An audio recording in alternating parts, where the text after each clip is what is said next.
And now, Mystery Theater.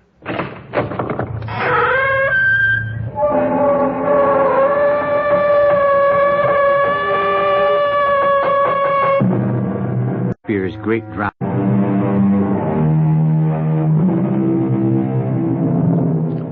Come in. Welcome. I'm E.G. Marshall. To be or not to be? That is not the question in the tale we're about to unfold, but there will be parallels to Shakespeare's great drama, which even the people involved recognize. Murder most foul, a spirit doomed to walk the earth, a murderer who, well... Douglas, wake up. You'll hear. We are concerned with the Cardwell family. Douglas, the young man, Edmund, his father, and Gertrude, his mother. Douglas? Douglas, are you awake? Douglas, wake up. Douglas, wake up. Will you please wake up? What? Oh. What is it, Mother? Is something wrong? You'll have to get up later. Well, call Dr. Peterson. Of course, he'll be here in a few minutes. He's arranging for the ambulance and all that. Ambulance? But what? Are you sick or something, Mother? I'm perfectly all right. It's your father. Pop? What's wrong with him? I've told your father, I've told him over and over again that if he kept on with this kind of life he's been leading, he'd have to pay the price sooner or later. Well, now he's paid for it. What do you mean? Douglas, your father is dead.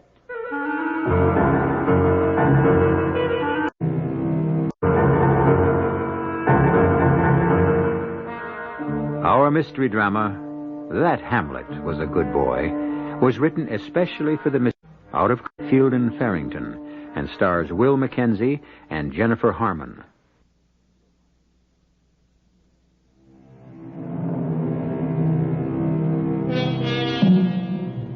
A boy has lost his father. Well, not a boy, really. Douglas Cardwell is a young man, out of college and already experimenting with adult life and its potentialities. But when a boy or a man, at no matter what age, loses his father, loss. The funeral is over, marking the death as utterly final, and Douglas and his mother are returning to the home now tenanted by 2 instead of 3 people.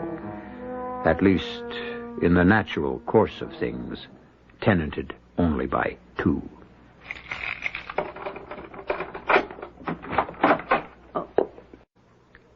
Drapes back, will you, Douglas, and open some windows. I never could understand why a house has to be darkened and all that. What?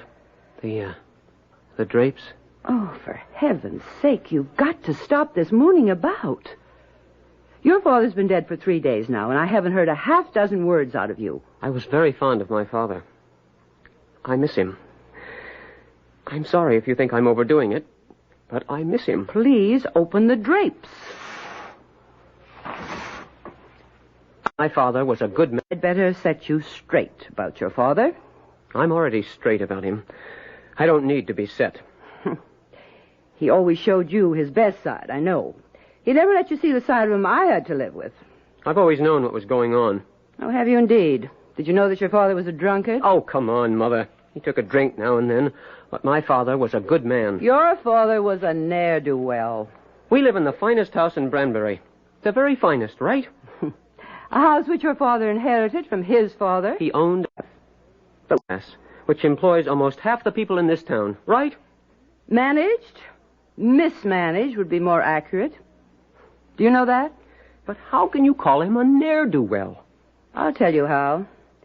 He could have been a millionaire several times over, just by scribbling his name at the bottom of an agreement. He could have. But would he do it? No, not your father. He knew I wanted him to, and that's why he wouldn't. You're talking about his refusal to sell the glassworks, aren't you? Amalgamated Glass offered him $3 million. $3 million and 5% of their stock. What kind of a businessman turns down an offer like that? They wanted to close the Branbury glass plant. You know that.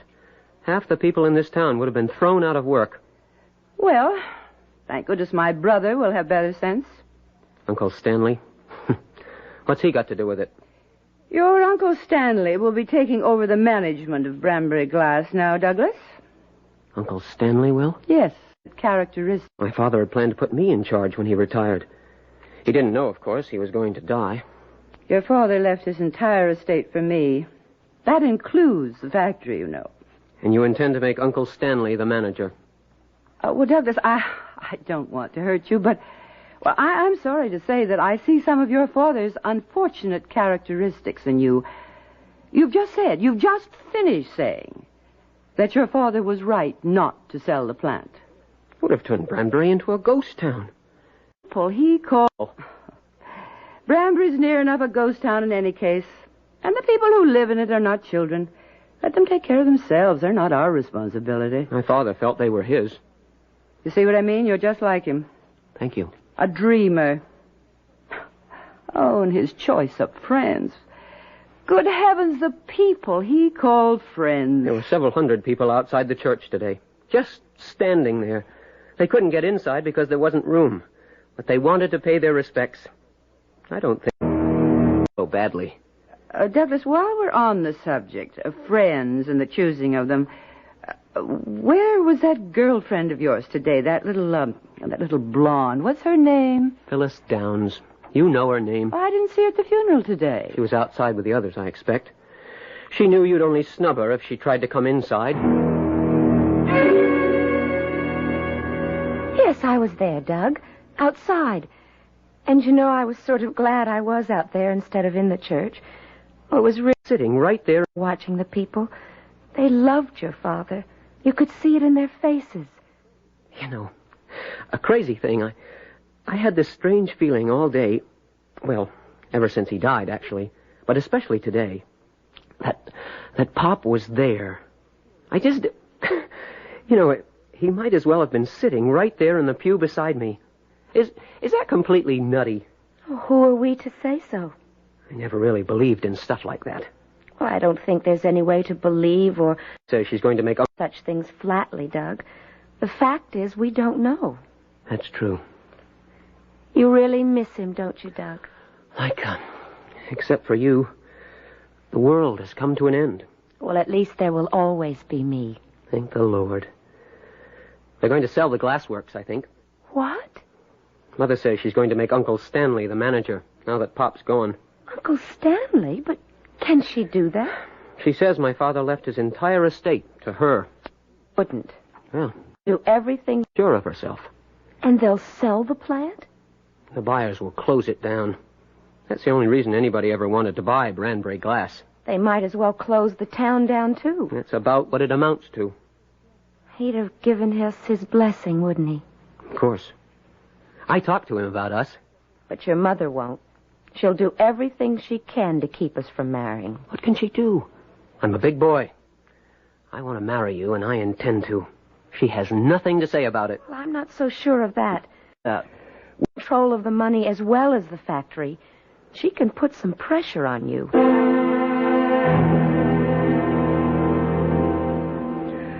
So it's settled.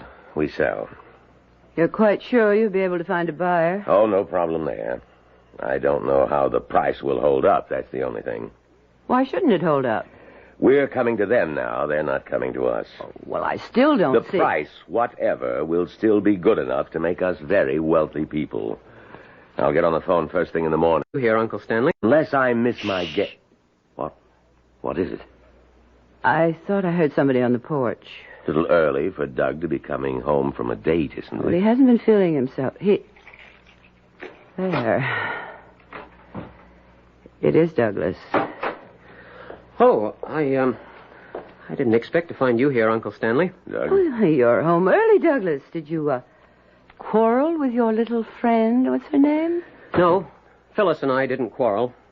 I'm going up to my room, Mother. Or I think would be something I believe you ought to know. I'll take it standing up, if you don't mind. Your Uncle Stanley and I have definitely decided that the best thing to do is to sell the factory. I see. Best for whom? The best for everybody, boy. It'll make us all rich. What about the rest of the people in Branbury? We'll move out of here, Douglas. Somewhere in Florida, I think, would be nice. I'll fight it.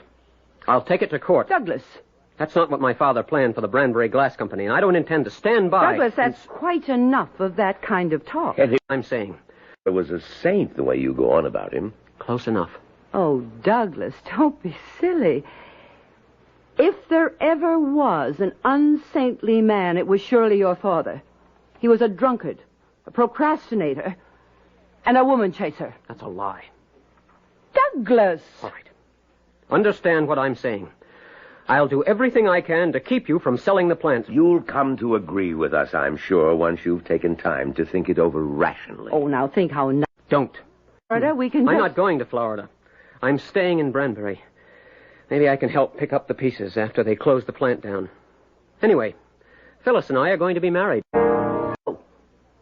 You are not going to marry that cheap little tramp. You presume too much on the fact that you're my mother. Don't.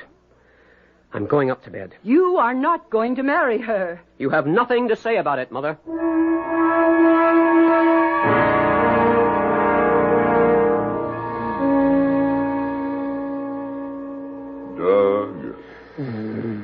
Douglas. Can you hear me, Doug? Don't be frightened, my son. There's nothing to be afraid of. Who's that? No, don't let it upset you, my son. It's perfectly all right. Pop, is that... Who is it? Yes, it's me, Doug. No, don't turn your light on just yet. I still have to materialize. Huh? There's no point in you watching a thing like that. It's materializing is... No, Doug, no. It's not a joke. It's just... Now, wait. Wait just a minute. Okay, Doug, you can turn your lamp on now. Pop. Hello, son. You know, this materializing is kind of tricky for a beginner.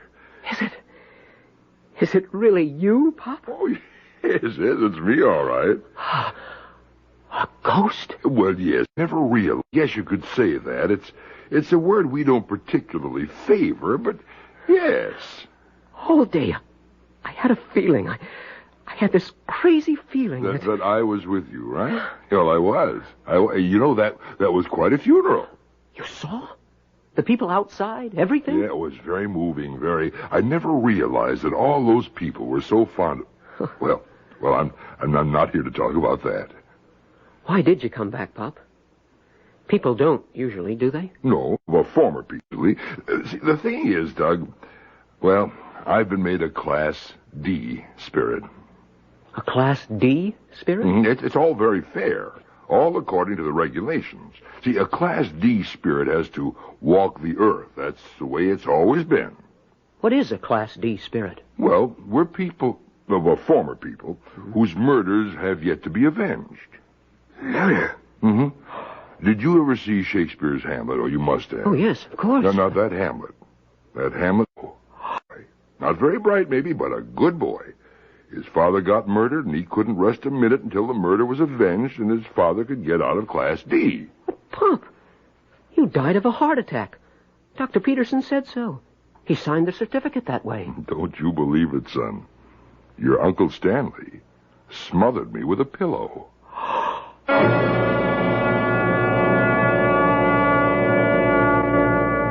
Murder most foul. Since the art of storytelling is one, there have been tales of men and women murdered and unavenged. But who is to say with certainty that these lost souls walk only within the confines of fiction? The murder which goes unavenged is the murder which never comes to light. To shed some light on this one, I'll be back shortly. Peterson's, too.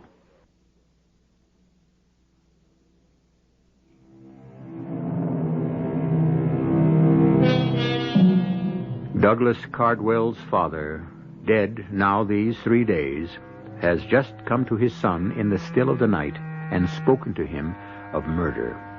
Although Dr. Peterson signed a certificate saying that Edmund Cardwell's death was brought about by coronary arrest, Edmund himself claims that the cause was a pillow held over his face. And I think... In-law Stanley. You can't mean that, Pop. Uncle Stanley? There was never any trouble between you and Uncle Stanley, was there? I mean, why should he want to kill you? Well, I don't know myself exactly why he would want to do such a thing, but since I know he did it, then it follows he had a motive, doesn't it? Yes. Yes. And I think I know what it was. You do? Well, then maybe you'd better tell me. Well, Mother's putting Uncle Stanley in charge at the plant. Oh, Lord, I was afraid.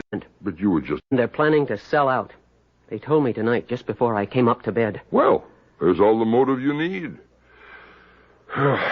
Son, listen, I have to tell you something about your mother and me. No need, Pop. Do you think I wouldn't notice when you and Mother started using separate bedrooms? Well, What was I supposed to think that meant? But you were just a child then, Doug. Almost 12. Kids aren't stupid, Pop. Oh, no. Apparently not. Well, I'm sorry. Terrible thing to do. It's shameful to do a thing like that to a boy. Well, then maybe it won't surprise you too much when I tell you I have reason to suspect your mother of being, well, an accomplice to my murder. Mother?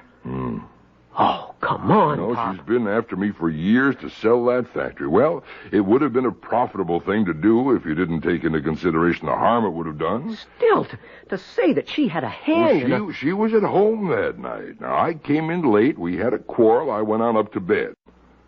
Somebody had to let your Uncle Stanley into the house. Right? She must have. She must have stayed down there waiting for him while he was upstairs, holding that pillow over my face. Now, I'm sorry, Doug. Sorry, but I don't see how he could have done it otherwise. It's a terrible thing to have to believe about your own mother. Terrible. I'm very sorry. But she has been saying some nasty things about you. Well, I'll tell you one thing she was right about. I was a procrastinator till done. I'll agree. Now, I've been meaning ever since the day you turned 21 to have my will changed in your favor, but somehow, well, I just put it off from day to day until, well, it's just too late now. It's going to be pretty hard on the town of Branbury if they sell the plant. You know whoever buys it will close it down. Well, now, don't give up, son. I'm not in very good shape for a fight, but we're not through yet all the same. What is it you want me to do? Well, I'm hanged if I know right this minute, son. We should always think of something, though, the two of us together. Well, right now I'm just about tuckered out. Now, let's think about it until tomorrow night. And I'll appear to you again then at midnight. Wherever you are at midnight, I'll be there. Okay. Why is it always midnight, Pop? I mean, why do ghosts always walk at midnight? Well, it's tradition. No, it's tradition, I guess, as far as I can tell. As far as I can tell, it's no easier at midnight than any other time.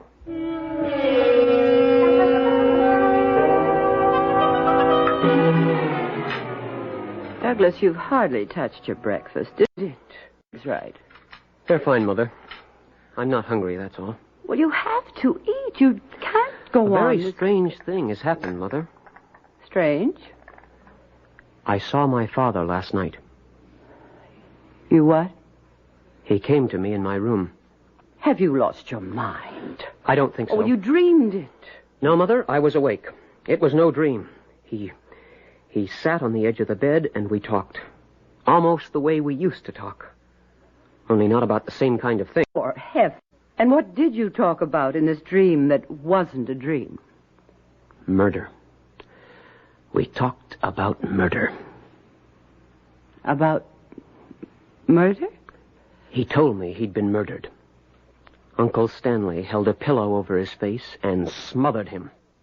Oh, for heaven's sake, Doug. That told me, and I believed him. You believed him? You actually think your Uncle Stanley would... Oh, my poor Douglas, it's... I'm so sorry. It's just been too much for you, hasn't it? I didn't realize... Too much, yes. But I am not out of my mind. I know what I saw, and I know what I heard. That isn't all of it either, I'm afraid. It's quite enough for me. He thinks you were involved. He thinks you helped Uncle Stanley kill him. Of your business. All right, Douglas. I've heard all of this kind of talk I intend to listen to. I'll call Dr. Peterson and see if he can recommend a good psychiatrist. You can call if you like, Mother. But I'm not going to see a psychiatrist. I don't need one. Where are you going? Out. There are some people I want to see. What people? If you want me to come right out with it, that is none of your business. Douglas! You can't bully me the way you've always bullied my father. My boy, I want you to know how deeply grieved Was there... death, and I want to offer my most heartfelt condolences. Thank you, Mr. Conrad. You'd been my father's lawyer for a good many years, hadn't you? His legal advisor and one of his closest friends. 20 years or more, I'd say. Mr. Conrad, did he ever mention... I don't want to sound greedy at a time like this, but was there ever any talk of changing the will in my favor? Oh, yes, indeed there was. Unfortunately, it was never done, but it had been his intention for some time.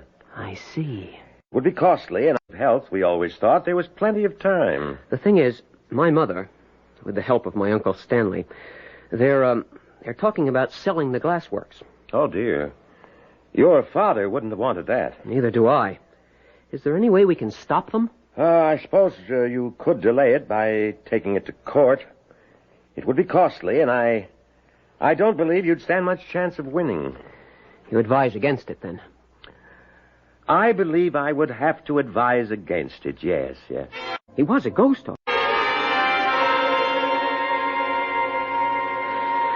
You can believe it or not, but I swear he was there, sitting on the bed right beside me. You actually saw a ghost? Well, you know, he didn't seem like a ghost. He was just my father. Oh, he was a ghost, all right. At first, I could sort of half see through him. Oh, that's spooky, all right. Didn't bother me too much, really. And he got himself solidified after a while. Jumped into a fish pond. Is hard for a beginner, he said. The poor dear. And murdered, too. You said your father mentioned Hamlet? A Class D spirit, Pop says, has to walk the earth until he's avenged. Hamlet's father was Class D. In Hamlet, he got killed, and his girlfriend went off her rocker and jumped into a fish pond or something. I don't find that too attractive. Well, I don't think he meant us to follow Shakespeare's script altogether. Would you like some dessert? Oh, there's no hurry. Well, the only thing is, I guess that would be home by midnight. Why? He promised he'd show up again at midnight tonight. We're going to see if we can figure out what to do. Well, does it have to be there? In your room? Well, he did say wherever I was. Why? Well, couldn't we go to my apartment? If he's going to show up wherever you are, why not my apartment? I guess that would be all right. If you're sure you won't be afraid. Of that sweet old man? Don't be silly. Oh, all right. Oh, answer it, Stanley. Answer it, will you? Hello? Oh, Stanley, where in the world have you been? I've been trying this whole livelong evening to reach you. I had a very busy day, Gertrude, a very tiring day, and I don't want to be yelled at. Oh, all right. But where were you? I was having dinner with a prospect. A prospect?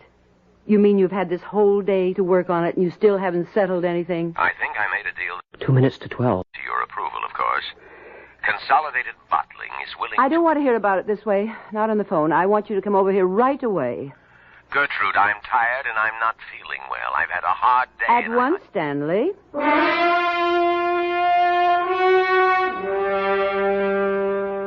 What time is it now, Doug? 2 minutes to 12, if my watch is right. You're not frightened, are you, Phyllis? Of course not. Well, maybe a little nervous. You needn't be. He's really just the same. Except dead. Phyllis, What time is it now? 20 seconds later. He may be late, you know. Punctuality was never one of my father's virtues. But surely now that he's... Doug. Yes, Pop. I'm here. Well, you don't seem to be alone. Oh, it's all right, Pop. You remember Phyllis? Phyllis Downs? Oh, yes. Yes, of course. Just a minute. Now, there. It Anything new? You know the materializing seems to get easier as you go along. Well, Phyllis, how nice to see you again. It's good to see you, too, Mr. Cardwell. Only, well, give me a minute to get used to it. Yeah, I expect it is unnerving. It's nothing to be afraid of, though. Oh, I'm not afraid. Of course you're not. Well, Doug, anything new? Well, Uncle Stanley was supposed to be out taking bids for the plant today. Well, he won't have any trouble. There are plenty of people eager to buy Branbury glass. Doug, you told your mother I suppose I'll do... last night, didn't you? Yes. Shouldn't I have? Well, it doesn't really matter. Have you thought of anything? No, I'm sorry to say I haven't. Now, I don't want to get you into a bad situation down here, and yet, if I'm to be reclassified, I have to be avenged. And, well, Doug, I just don't know. Well, I suppose I'll do whatever I have to. There must be some better way than the way Hamlet did it, though. No. All I said was that Hamlet was a good boy. I didn't ask you to do any of the things he did. Troop. I don't want you to make the kind of mess he made of things. Certainly I don't want you to go around... I just thought of something. In Hamlet, they did a play. Remember? Yeah. A bunch of strolling players came along, and Hamlet made up a scene for them to act out, to catch the conscience of the king. Right. Why couldn't we do that? A whole troupe of actors? I have a home movie camera. Got it as a present last Christmas, and it's absolutely marvelous. But, Phyllis... It takes pictures indoors with just ordinary room lighting, and I've got to do is just lie... Yes, but we'd still need actors. No, we wouldn't, don't you see? You could play yourself, and Doug could play Uncle Stanley, and we'd reenact the crime. Oh, I don't know about that, Phyllis. I only tried acting once in my high school senior class play, and... well, to tell you the truth, I was terrified. All you'd have to do is just lie there on the bed, Mr. Cardwell, while Uncle Stanley held the pillow over your face. You wouldn't have to act. Well... Didn't work very well in Hamlet. Well, it sure caught the... If we can scare Uncle Stanley badly enough, who knows what might happen? Well, I don't think you can take pictures of spirits. I mean, I don't think spirits show up on film. Oh, Mr. Cardwell, please. That's just superstitious nonsense. Probably. Like seeing a ghost. Well, we can try. Goodness knows, I have nothing better to suggest.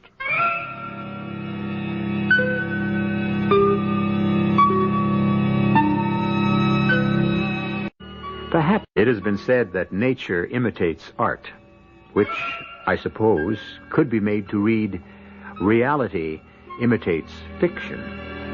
But is Hamlet, Prince of Denmark, a wise choice of models? As I recall, there was nobody left except the ghost of the murdered king. Perhaps, however, reality need not slavishly follow the pattern of fiction.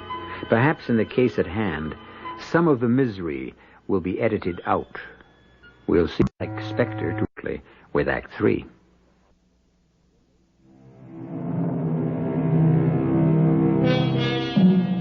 The late Edmund Cardwell has been designated a Class D spirit, which means that he must walk the earth until his murder is avenged.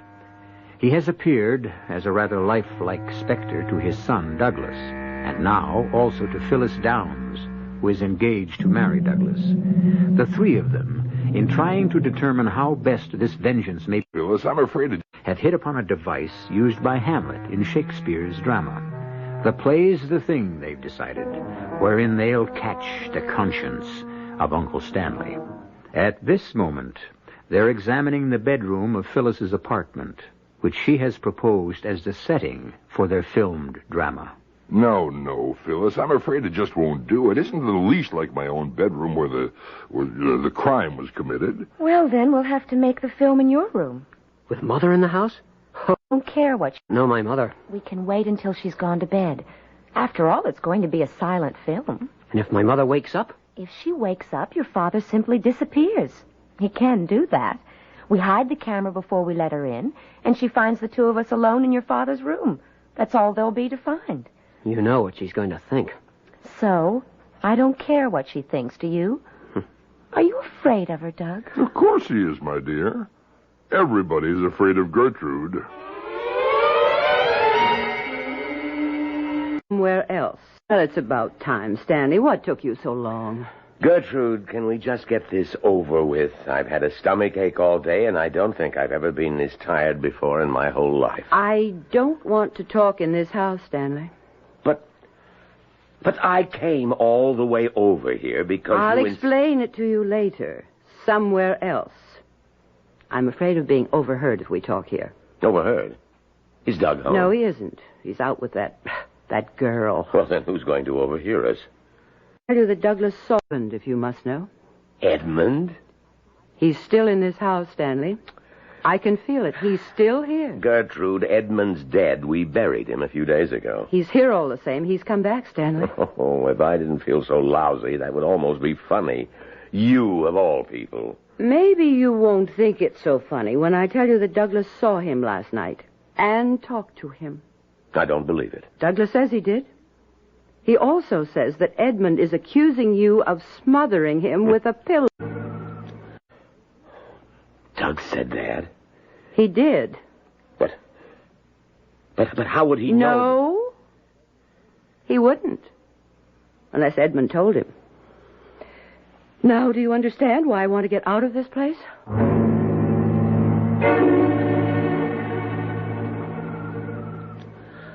The lights are still on in the living room. Stay in the shadow of these bushes, Phyllis. What time does your mother usually go to bed? Earlier than this, as a rule. It's almost 1. Yes, it's... Father's going to materialize in his room after we get there. Is that the plan? Or before. He thought it'd be easier than... Oh, wait a minute. The light just went out. We'll still have to give her some time. Funny, she didn't turn on her bedroom light first. She usually... Shh. Somebody's coming out the front door. I think it's... Yes, it's Mother. There's somebody with her. Uncle Stanley, it looks like. Built like him, at least. He's fat. Pretty portly, yes. Feeling... Round to the garage, it looks like.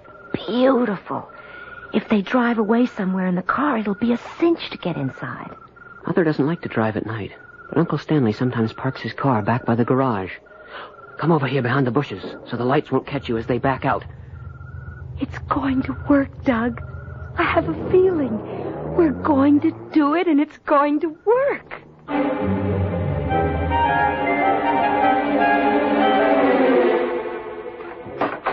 Your Uncle Stanley. Pop? Right here, Doug. They went out somewhere, she and Stanley. Yes, we saw them go. Okay to turn the light on? Sure. All right, let's get started. Well, now what do I have to do? Just lie down on the bed and close your eyes. Mm-hmm. Doug, you wrap a blanket or something around your middle so you'll look thick like your Uncle Stanley. Now, we'll have a run-through first. One should do that. Now, who ever heard of anybody reenacting his own murder? A man shouldn't be asked to die more than once. Oh, he was the whole... Oh, Stanley, you know I hate saloons. Come on, Gertrude. There's nothing else open this time of night. Oh. Now, would you like to hear what I did today, or wouldn't you? Oh, all right. Yes, of course I want to hear. Well, it's not quite as good as we'd hoped. Everyone knows Edmund's dead, you see, and they know he was the holdout. They know you and I are ready to sell. So? So the price has gone down. I might have known. You bungled it. Gertrude, these people are not stupid. Right, a million's better. Big Glass is a small plant. It's a nuisance to the big companies, that's all. The best offer I got was from Consolidated Bottling.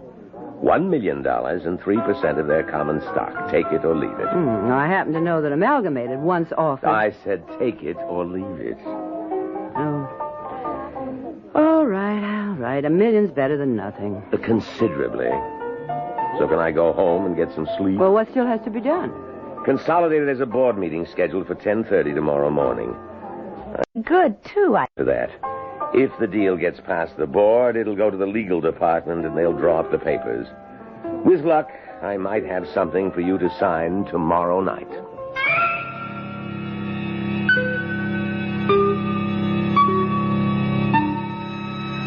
All right, I guess that wraps it up. Pretty good, too, I think. That last take was very effective. Actually gave me the shivers. Yeah, it gave me worse than that. I just hope it does some good, that's all. It will. It has to. We best shot. Still can. Yes, I don't much want to see my mother, just now. Now, I'll have them develop and print this film tomorrow morning.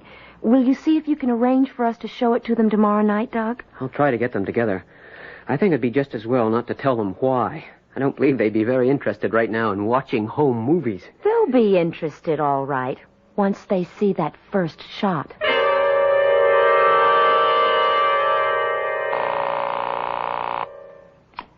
Hello? This is Doug, Phyllis. I just had a talk with... Does he know? From the drugstore now. Is it all set up for us to show the film tonight? Uncle Stanley's going to be at the house tonight at 8 o'clock. He hopes to have the papers for Mother to sign by then.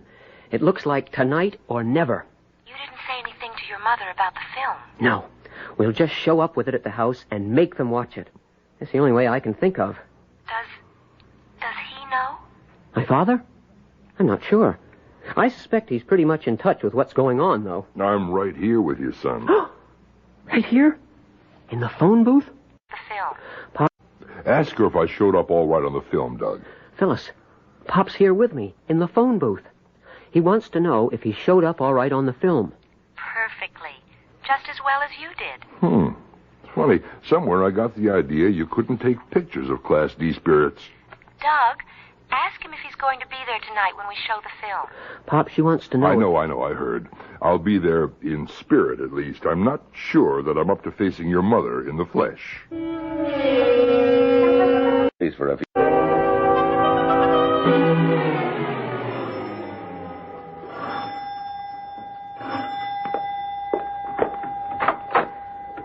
You're 10 minutes late, Stanley. I know. Oh, come on in. Did you bring the papers? They're all ready for your signature. I may go down to Florida myself when this is all over, or someplace, at least for a few weeks. I need the rest. Well, there won't be anything to hold either of us in Branbury. Let me have the papers. I got them right here in my attaché case. They had the whole legal department working on this thing. Son, somebody outside. I didn't hear any. Oh. Hello, Mother. Uncle Stanley? Uh, You've both met Phyllis, haven't you? We've met, yes. We have something to show you, Mother. Oh, both of you. I'm afraid it'll have to wait, Douglas. We're very busy right now. Oh, not too busy for this, I hope. It's a short piece of film. It doesn't run more than a few minutes. Run? What is it you've got, Douglas? A screen. And this is a projector. Won't take us a second to set it up. Gertrude, why don't you just sign these papers and let me get out of here? I don't feel well enough to watch any home movies tonight. Oh, you'll be interested in this, Uncle Stanley. You especially. This wall will do. Is it all right if I take this picture down? No, it is not, young lady. And we don't have time for any of this nonsense. I want you Sure, both... take it down, Phyllis. Here, let me help you. Douglas! Oh, you'll find this fascinating, Mother. I guarantee it. Okay, all set here. You can turn the lights out, Doug. Douglas! I don't want to... Oh, Lord. Douglas, that's your father. How did you get... Oh, there's more, Mother. Wait until you've seen it all. It's me. Somehow they got pictures of it. You'll notice that's a pillow Uncle Stanley has in his hands, Mother. Where did you get this filthy thing? Shut it off. I don't want to... I can't... Oh. Shut that dreadful thing off. You haven't seen the best part. There. You see? Oh. The pillow I over my father's face. I told you to... Okay. Shut it off, Phyllis. Stanley! Here, let me get to him, Mother. There's no pulse. I'm afraid... You killed him. You killed my brother. Oh, Doug. A heart attack, I imagine. Oh, Stanley, speak to me. I won't have this, you understand? Speak to me. It's no good, Mother. Gertrude. Gertrude, can you hear me? It's... Papers out of Stanley. Douglas, it's your father. Yes. Is he going to... Will he... Oh, no, Edmund, go away, you're dead, Edmund. And just about out of Class D. There's one thing, though, Gertrude. Go away. I will, Gertrude, but first, take those papers out of Stanley's attaché case. You know the papers I mean. There. Now tear them up. I will not. The factory is mine now, and I have every right to sell it. True. Be over to him. Yes. Haunt you for the rest of your life. Because I will... If you were alive, you'd never get away with this. Yes, but as you say, Gertrude, I'm dead.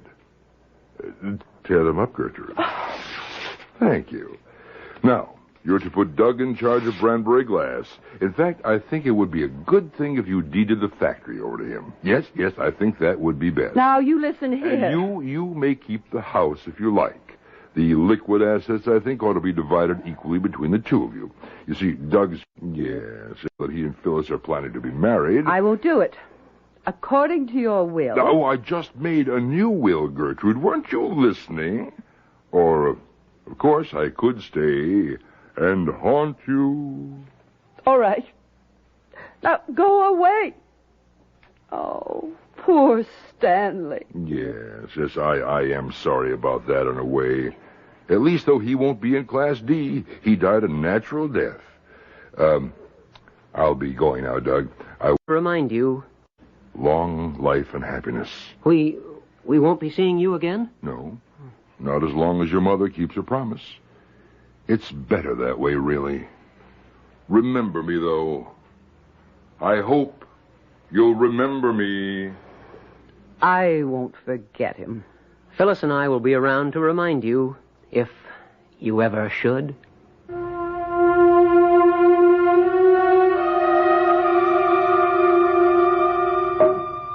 And those thorns avenged, and free at last to take his final rest. The mother? Well, the ghost of Hamlet's father said to Hamlet, "Taint not thy mind, nor let thy soul contrive against thy mother aught. Leave her to heaven, and to those thorns that in her bosom lodge, do prick and sting her." I'll return, in the flesh, of course, in a few minutes. Little town.